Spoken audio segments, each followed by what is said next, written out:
Praise the Lord. கர்த்தர் உங்களை ஆசீர்வதிப்பாராக. கர்த்தர் உங்கள் வாழ்க்கையில் பெரிய காரியத்தை கர்த்தர் செய்து கர்த்தர் உங்களை வழி நடத்துவாராக. வேதத்திலிருந்து ஒரு வசனத்தை நான் வாசிக்கிறேன்.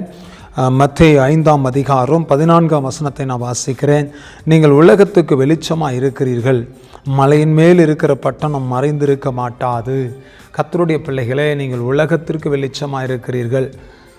நீங்கள் இந்த உலகத்துக்கே வெளிச்சமாக இருக்கிற தேவ பிள்ளைகள். நீங்கள் மலையின் மேல் இருக்கிற பட்டணமாக உங்களை கர்த்தர் வைத்திருக்கிறார். நீங்கள் மற்றவங்களுக்கு நான் ஆசீர்வாதமாக இல்லைன்னு நினைக்கிறீங்க, ஆனால் ஆண்டவர் சொல்ல நீங்கள் உலகத்துக்கு வெளிச்சமாக இருக்கும்படி கர்த்தர் உங்களை மாற்றி உங்களை ஆசீர்வதித்து வைத்திருக்கிறார்.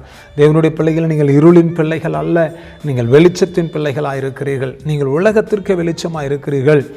மலை மேல் உள்ள பட்டணம் மறைந்திருக்க மாட்டாது. தேவனுடைய பிள்ளைகளை, உங்களை கர்த்தர் மலையின் மேலே வச்சிருக்க கண்மலையாகி கிறிஸ்து மேலே, அவர் மேலே உங்களை வச்சிருக்கிறார். உங்களை மறைந்திருக்க கர்த்தர் விட மாட்டார். உங்களை வாழ கர்த்தர் விட மாட்டார். உங்களை நிச்சயமாக ஆசீர்வதிப்பார். உங்கள் வாழ்க்கையில் அற்புதத்தை செய்வார். உங்கள் வாழ்க்கையில் மகத்தான காரியங்களை செய்வார். உங்கள் வாழ்க்கையில் நீங்கள் நினைக்கிறதற்கும் வேண்டுகிறதற்கும் ஜெபிக்கிறதற்கும் மேலானது உங்கள் வாழ்க்கையில் கர்த்தர் செய்து உங்களை ஆசீர்வதித்து உங்களை வழி நடத்துவார். தேவனுடைய பிள்ளைகளே, நீங்கள் மலையின் மேல் இருக்கிற பட்டணம், நீங்கள் மறைவாக இருக்க கர்த்தர் உங்களை விட மாட்டாருங்க. பயப்படாதீங்க. நீங்கள் உலகத்துக்கு வெளிச்சமாய் வாழ, மற்றவர்களுக்கு ஆசீர்வாதமாக இருக்கும்படி உங்களையும் உங்கள் குடும்பத்தையும் கர்த்தர் கனப்படுத்துவார். உங்கள் பிஸ்னஸ் மலையின் மேல் இருக்கிறது, உங்களுடைய குடும்பங்கள் மலையின் மேல் இருக்கிறது, உங்களுடைய பிள்ளைகள் மலையின் மேல் இருக்கிறாங்க. உங்களுக்கு உண்டான எல்லாமே மலையின் மேல் வைக்கப்பட்டிருக்கிறது. ஆசீர்வாதத்தினால கர்த்தர் உங்களை நிரப்பி கர்த்தர் உங்களை நடத்துவார். பயப்படாதீங்க. நீங்கள் மறைவாக வாழ்ந்து கொண்டு இருக்கிறீங்களா, ஒளிஞ்சு போகிறாயா அப்படின்னு சொல்கிறீங்களா, கர்த்தர் உங்களை வெளியே கொண்டு வருவார்.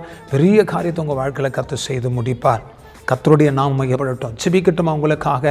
தகப்பனே, இந்த மகனுக்காக மகளுக்காக ஸ்தோத்திரம். ஆண்டவரே, இந்த மகனையும் இந்த மகளையும் உலகத்திற்கு வெளிச்சமாய் கர்த்தர் நீர் வைத்திருக்கிறீர். ஆண்டவரே, இவர்களை அப்படி ஆசீர்வதியும். ஆண்டவரே, மலையின் மேல் உள்ள பட்டணமாய் வைத்திருக்கிறீர். இவர்கள் மறைந்து வாழ்ந்த காலங்கள் போதும். ஷகாலா துராமா வெளியே கொண்டு வாங்கப்பா. ஹல்லேலூயா. எழும்பி பிரகாசி. உன் ஒளி வந்தது, கர்த்தருடைய மகிமை உன் மேல் உதித்தது என்று கர்த்தர் வாக்கு பண்ணுகிறார். சந்தா ரபாலா, நீ எழும்புகிற நேரம் வந்துவிட்டது, நீ பிரகாசிக்கிற நேரம் வந்துவிட்டது. உன் வாழ்க்கையில் கர்த்தர் அற்புதத்தையும் அடையாளத்தை செய்கிற நேரம் வந்துவிட்டது மகனே. ஓ என் மகளே, வந்துவிட்டது. கர்த்தர் உன்னை ஆசீர்வதிக்க போகிறார். ரகாலா மாசியா. ஓ, நீ மறைந்து ஓடின நாட்கள் முடிந்து போனது. இனி கர்த்தர் உன்னை வெளிச்சமாய் கர்த்தர் மாற்றி உன்னை மேன்மைப்படுத்த போகிறார். கர்த்தருக்குள் அப்படியே இந்த மகனை ஆசீர்வதித்து பலப்படுத்தும், மகளை ஆசீர்வதித்து பலப்படுத்தும்.